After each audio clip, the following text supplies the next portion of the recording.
Marseille est née au bord de la mer il y a 2600 ans. Au fil des siècles, elle s'est étendue dans la vallée de l'Uvonne. Aujourd'hui, la ville touche les espaces naturels sans transition. Le quartier de Saint-Marcel est devenu la porte des collines.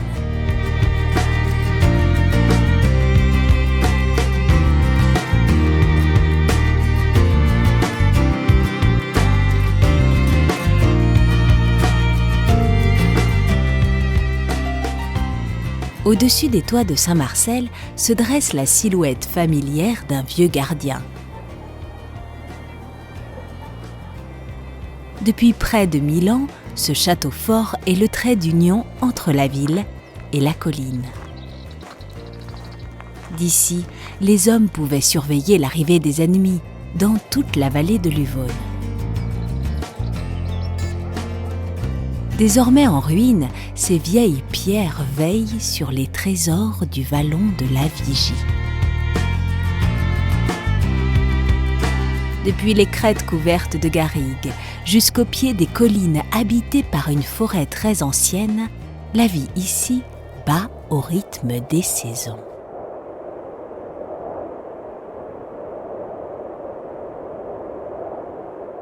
Tout est calme dans la forêt. Les arbres se sont assoupis pour l'hiver, il fait froid et la lumière est trop rare pour s'activer. D'ailleurs, les chênes pubescents dorment profondément. Leurs feuilles ont séché pour les protéger du gel. Le vent les décroche une à une. Elles s'accumulent au pied de l'arbre et forment une épaisse couverture. Les insectes hivernent sous ce tapis de feuilles. Les oiseaux doivent changer de régime. Heureusement, les fourrés regorgent de baies savoureuses. Mais n'en déplaise aux fauvettes, le lierre n'offre pas ses fruits si facilement.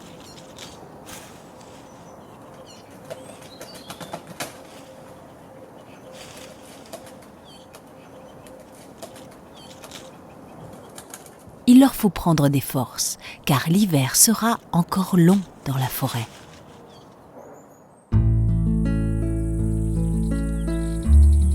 Mais dans la garrigue baignée de soleil, le printemps arrive en avance.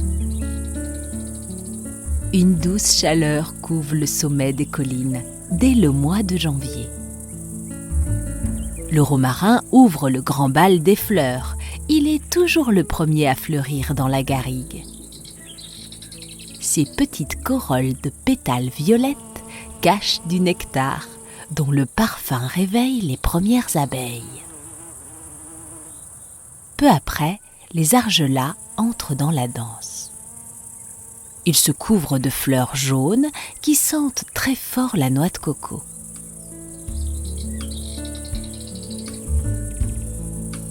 Avec la douceur de février, les amandiers s'éveillent.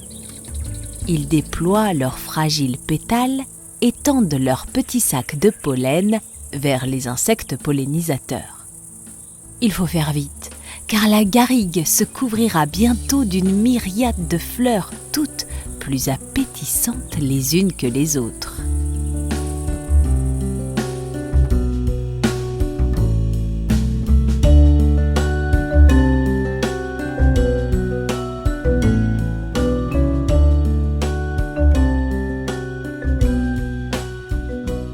Le soleil de mars vient chasser l'hiver qui s'attarde à l'ombre des collines. Les jours s'allongent, la chaleur grimpe, le printemps gagne enfin la forêt. La sève pulse sous l'écorce des vieux chênes qui s'éveillent. Les bourgeons craquent, les feuilles neuves se déroulent et s'étirent. Le chêne déploie son gigantesque panneau solaire.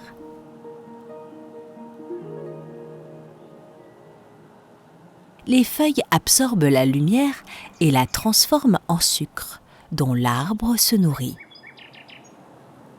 les vieux chênes prennent des forces et s'étirent vers le soleil. Toute cette verdure attire aussi les gourmands.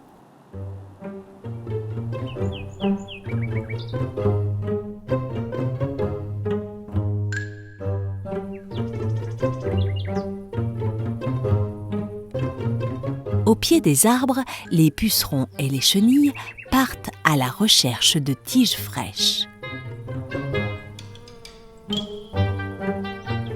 Mais dans cette jungle de feuilles mortes, les chasseurs rôdent en quête de proie.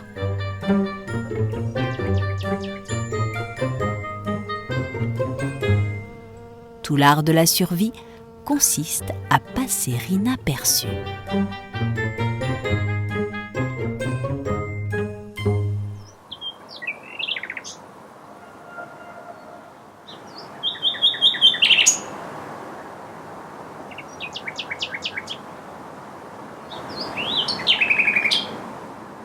Le rossignol est revenu de son long voyage en Afrique.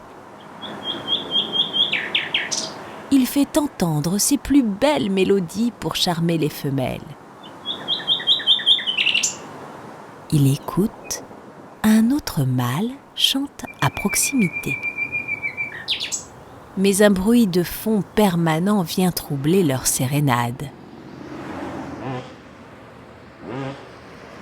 La ville est toute proche et très bruyante. La pollution sonore perturbe les animaux, surtout les animaux chanteurs. Ils ont besoin de s'entendre pour communiquer, prévenir d'un danger ou se reproduire. Ceux qui le peuvent fuient ces environnements bruyants. D'autres préfèrent attendre que la ville s'endorme.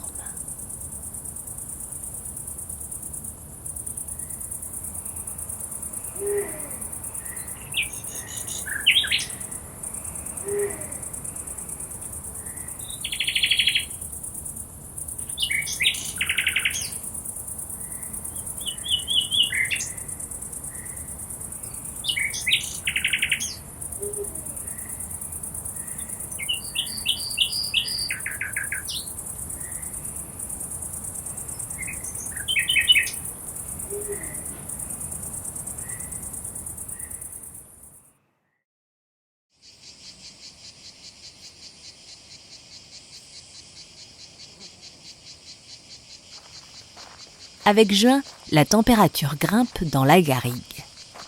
Le soleil devient brûlant et les plantes se préparent à passer de longs mois sans pluie. Elles libèrent leurs dernières graines et s'endorment pour passer l'été. C'est précisément le moment que choisissent les immortelles pour fleurir. Elles ouvrent leurs petites fleurs dorées et libèrent leurs délicieux parfums. Attiré par l'odeur, le L'œdemer arrive le premier. Il plonge ses mandibules dans les fleurs pour en brouter le pollen.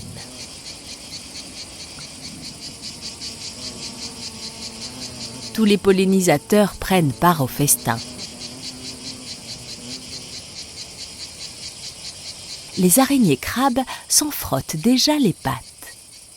Il suffit d'attendre qu'une proie passe suffisamment près.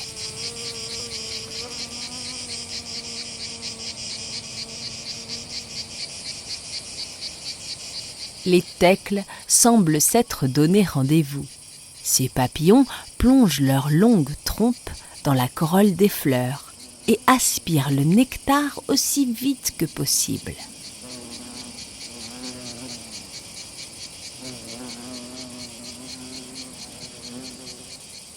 Et quand tout le nectar a été bu, les pollinisateurs s'en vont voir ailleurs.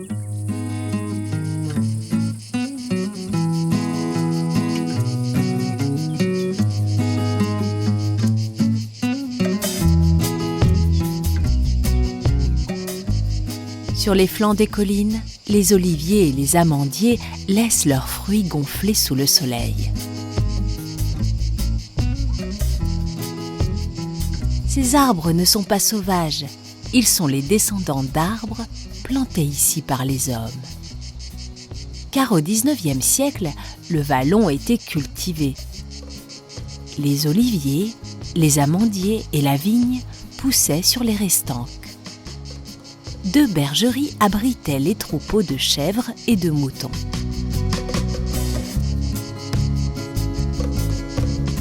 Les collines à proximité de la ville n'étaient pas sauvages comme aujourd'hui. Elles étaient exploitées et aménagées par les hommes depuis plus de 1000 ans. Les bergeries furent bâties tout près du puits pour abreuver les chèvres et les moutons. L'eau était puisée dans une source souterraine qui naît avec les pluies de l'hiver. Quand il pleut, l'eau ruisselle sur les flancs des collines. Un ruisseau se forme au creux du vallon, il s'écoule à quelques mètres sous la surface, invisible.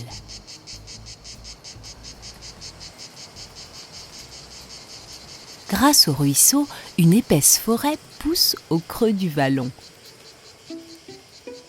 Le soleil peine à percer la canopée des arbres.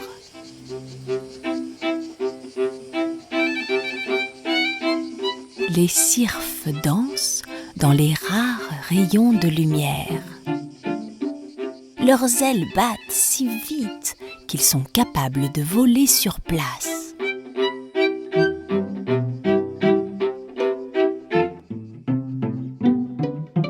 Dans le sous-bois humide et sombre, le moindre rayon de lumière est une aubaine pour les arbustes. Au sol, les jeunes pousses se sont lancées dans une course vers le ciel, en quête de lumière. Leurs parents ne leur laissent que quelques miettes de soleil, mais ils les protègent aussi de ces rayons brûlants.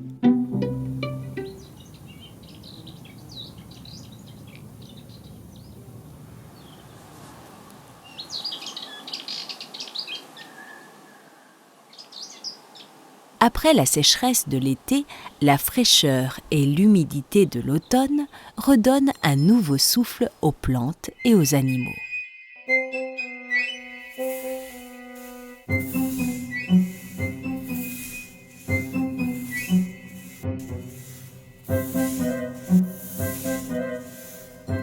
On croirait presque vivre un petit printemps. Sur les branches des arbousiers, des grappes de fleurs attendent la visite des insectes pollinisateurs. Elles cachent 10 étamines rouges gorgées de nectar et un long pistil vert. Les fleurs partagent leurs branches avec les fruits de l'arbre. Les arbouses ont mûri durant l'année. Elles sont maintenant rouges et prêtes à tomber. Leur épaisse cuirasse cache les précieuses graines qui donneront peut-être vie à un nouvel arbre.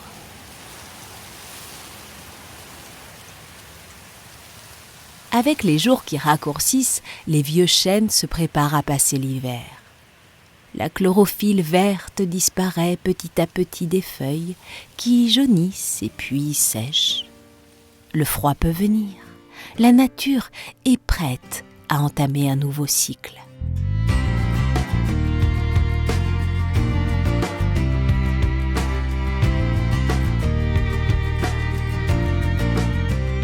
Les animaux, les plantes et les hommes partagent ces collines depuis des milliers d'années. Désormais, elles sont protégées par le parc national des Calanques. Elles nous offrent une enclave entre ville et nature, où la vie peut s'épanouir saison après saison et pour les siècles à venir.